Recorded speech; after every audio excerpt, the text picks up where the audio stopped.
We're leaving. We've been sitting here for probably over 6 weeks now, waiting to go to the boat show and all sorts, and we just randomly thought yesterday, it's time to move on. We're getting itchy feet. It's about 5 to 6 hours from Stuart to a place called Fort Pierce. We're hoping the water's going to be clear enough that we can scrape the hull, because obviously we've been sitting in this brackish water for so long, or just in general sitting in one place for so long.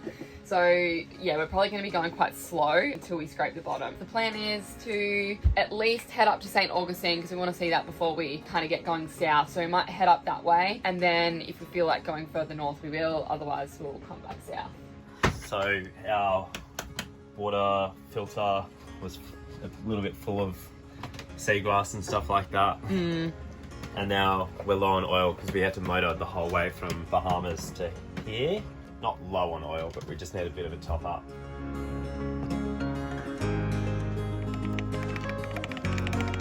Nala, what are you doing? I'm gonna tear my shirt up, Missy. She tears every shirt up. What are you doing? Jason's at the toilet. But he just yelled out, oh, you know what? Our depth sounder. We forgot. Last time he came in here, and for the last couple of weeks, while we were still moving, we were having trouble with the depth sounder. So we definitely need that in the ICW. I don't know what we're going to do, but we need to sort that out before we move. So I don't know if we're still going to be leaving today or not. I think we've got a dead starter battery. We're not off to a good start here. So many things are going wrong, and I feel like nervous. Luckily we've got the Dakota lithium batteries because they've got cranking hours in them, so we can just start it with those, thankfully. As you guys can see, boats don't like to sit in one spot. They like to move because everything corrodes and everything just goes funny. There we go. Good old Dakota lithium saving the day. Oh, far out. I'm actually nervous to go now too. What else is going to go wrong? Okay, so we've had the instruments on for like half an hour now, and now that Jason's turned the engine on, the chart plotters have gone off. So I'm going to restart them, and then we'll see what else wants to go wrong, you know? Okay, let's give this another go. Is it on? It's turning on. All right. This might be pretty sketchy. Such strong currents going through here. Yeah. Takes you sideways, doesn't it? We're heading through the bridge. I have not moved since I got back from Australia, so I have no idea what this is like. They're just opening it. We just made it in time. I just pulled up the anchor.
Our depth is not working.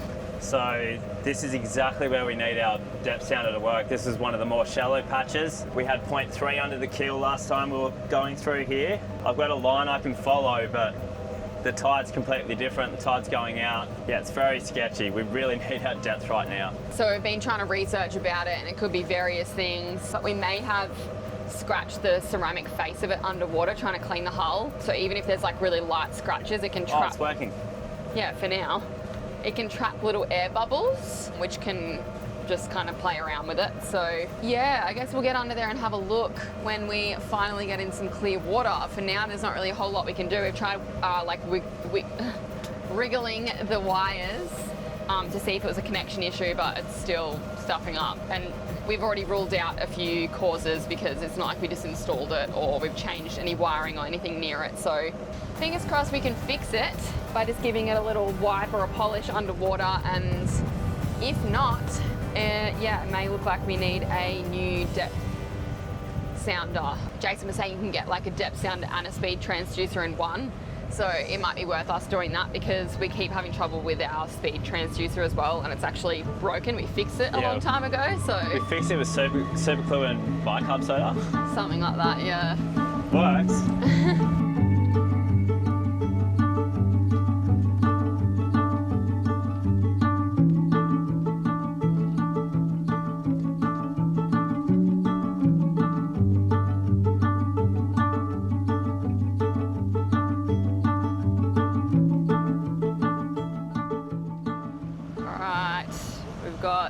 Bit of a storm incoming over here, and we are coming up to bridge number 3, and then about 15 minutes after that we'll be at bridge number 4 already, and we're probably about to get smacked by this. How are you finding the ICW so far? What are your thoughts? Pretty relaxing in a way. You got to worry about depths, and our depth sounder isn't working, but you don't really have to worry about swell. It's just boat wake, the motor going, I guess. But it's nice for a change, not having to be out in the ocean, you know? Yeah. It's been a while since we've been in the ocean, or me, in the For actual you, ocean. Yeah. Last ocean sailing I did was coming into the Abacos. Plenty of room. Oh my God, that's so close.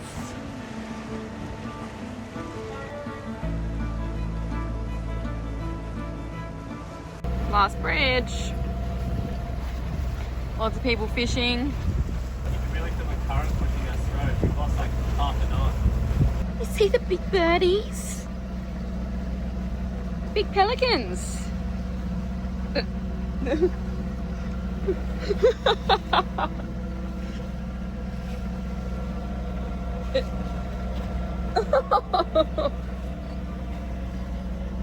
Oh, you scared?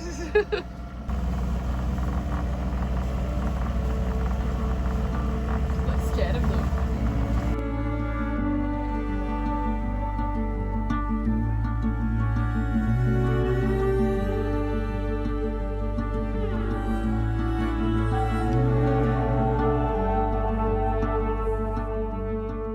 These guys are helping a turtle that must be wrapped up in line. It's a huge turtle too. Oh, poor turtle. This is why you don't dump your rubbish in the ocean, guys. We're nearly here, and what did he say? We've timed it badly with the tide. Yeah, we have. If we probably left 2 hours later, we probably would have got here at the same time. Are you joking? Potentially. If we anchored out, if we had anchored it out like Stuart, like where the ICW was, somewhere around there, and just waited a couple of hours, yeah, we would have had the tide both ways. Because it would have been coming out and pushing us this way, and then... We probably should have checked that before we left. Yeah. Also, the water is still looking pretty brown. I'm not convinced that we're going to get into some clear water where we arrive, but we shall see when we get there.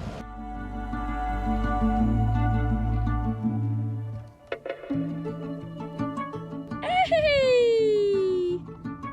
Looks like his fin's been hit. Oh, really?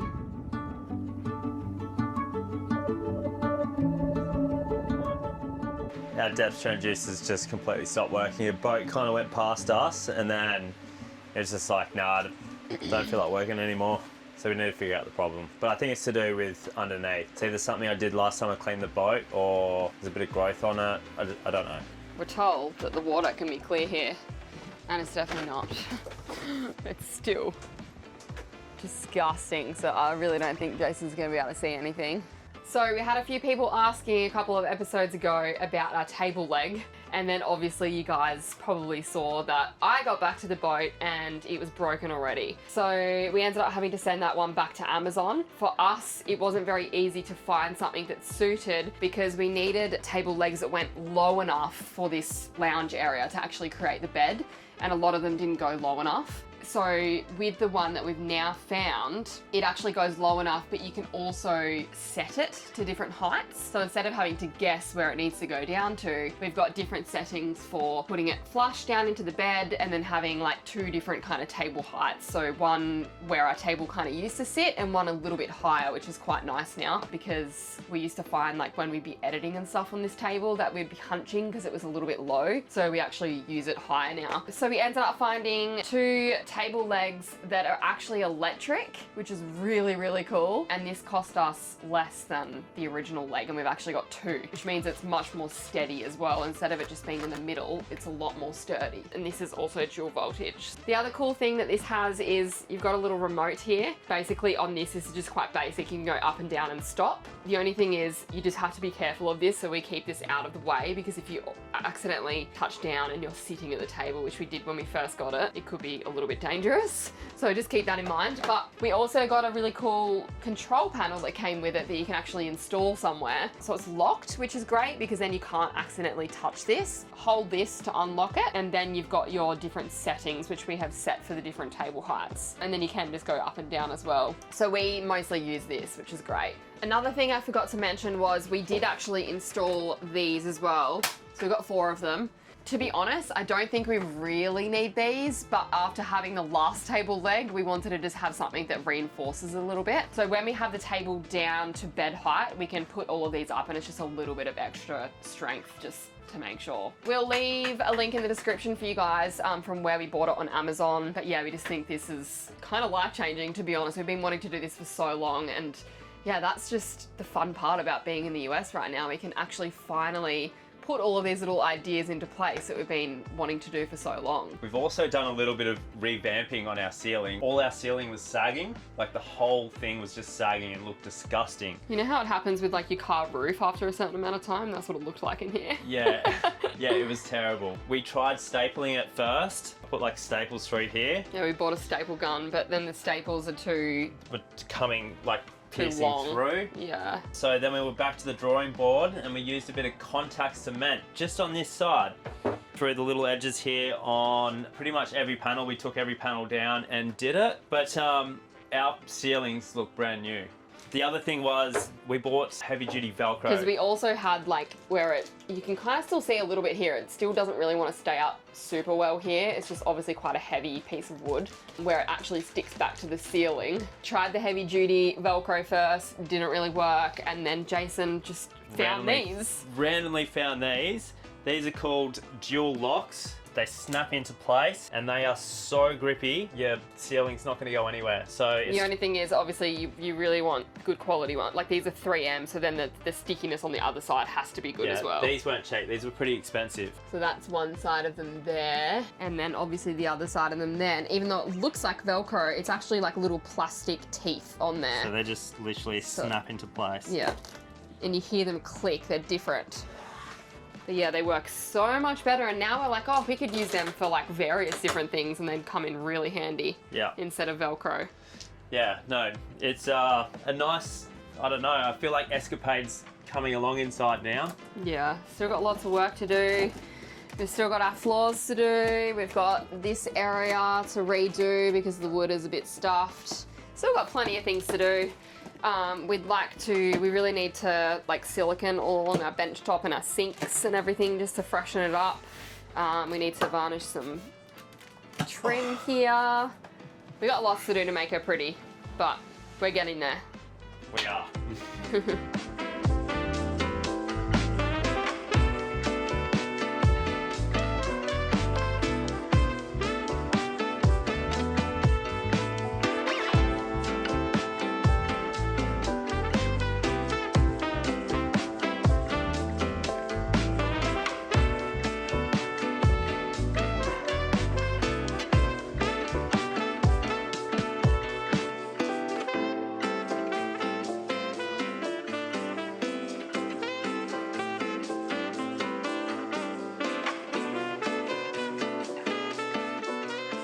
have done another really cool upgrade that we've been wanting to do for ages. We always get so frustrated because our only real kitchen space is where we open the fridge. So when we're chopping up things and preparing like dinner, we always have to move stuff out of the way to then get in the fridge when we forget things. And then this area, we always end up having like our dishes pile up here. So we basically have no space. So yeah, we really wanted to do like a little add-on bench on the end here, making it so that we can move it out of the way. So we ended up buying a chopping board from Target, and then we got some little brackets off Amazon, and this whole thing costs less than $50.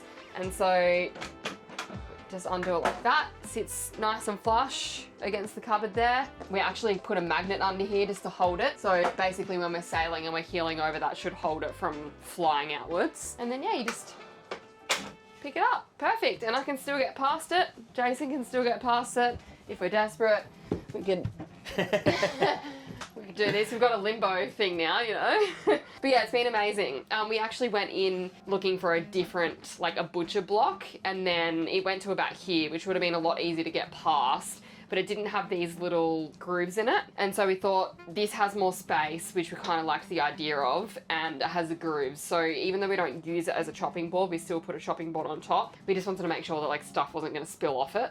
And yeah, I think we're really happy that we got this. And it's easily replaceable. Like if this goes yucky after a certain amount of time, we can just get something similar and redo it. Nice little easy upgrade that took 5 minutes. I'm like a bird. I only fly away. I don't know where my home is.